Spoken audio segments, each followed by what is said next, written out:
Today I will be talking about the development of a control system for an exhaust heat recovery system.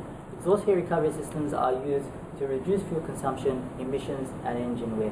My project will be supervised by Frank Will. The development of exhaust heat recovery system has grown immense interest over the past few years.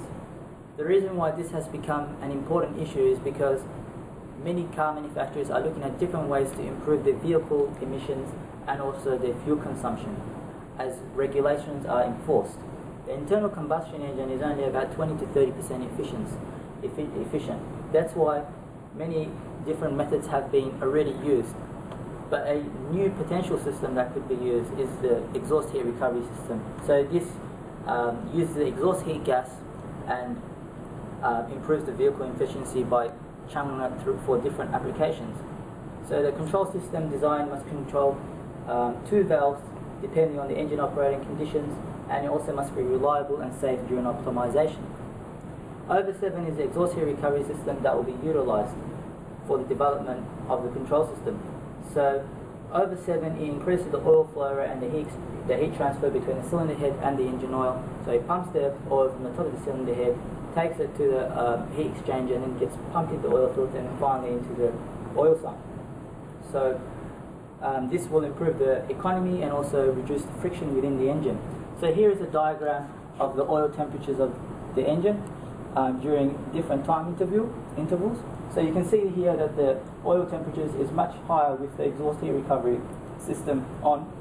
So the heat exchanger is on, and here is without the heat exchanger. So you can see that there is much higher oil temperatures, which increases the efficiency of the vehicle and reduces friction.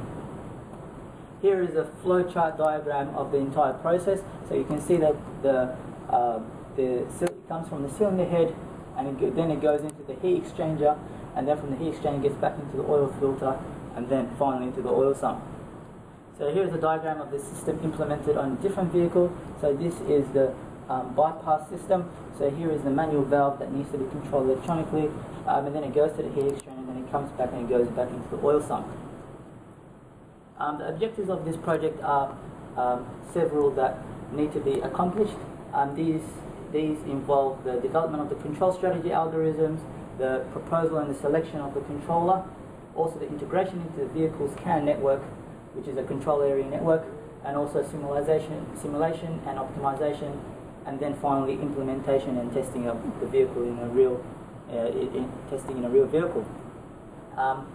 For valve control, there's two valves that need to be controlled. There's the exhaust valve and also the oil bypass valve. So the exhaust valve is for the heat exchanger, so that will be just on and off control, whereas for the oil flow and the pressure and the temperature control, a variable valve needs to be used. And also one of the assumptions that has been made is that the exhaust valve must be controlled first, so that there is temperature inside the heat exchanger followed by the oil bypass valve. There's different control strategies that can be implemented. One of them is using proportional integral control for the oil bypass valve. For the exhaust valve, because it's simple on and off control, a solenoid is really useful because it can be controlled just by sending in a current. So proportional integral has been selected because the integral action, it removes the steady state error, and also the proportional action, it allows for variable gain, so increase and decrease depending on the set temperature, so you can achieve the desired set point. For the data acquisition to obtain the sense signals, we need to use a type of scan tool, so we can use AFI is one that could be used, and also Diagra is an MCD that can also be used. So that's for monitoring, calibration and diagnosing. For our simulation and testing objective, we can accomplish this. This can be accomplished using MATLAB 2011. So it observes the system performance, identifies the potential errors, and also after the simulation is complete, it will be tested on the vehicle, the control system developed. Here is a Gantt chart of the different tasks that need to be completed.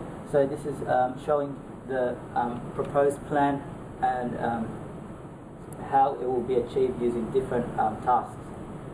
Finally, in conclusion, the two valves must be electronically controlled. They will depend on the engine operating conditions, such as the temperature, oil and other pressure and other variables. Also, The controllers implemented will depend on practicality, and finally it must be implemented into a rear vehicle.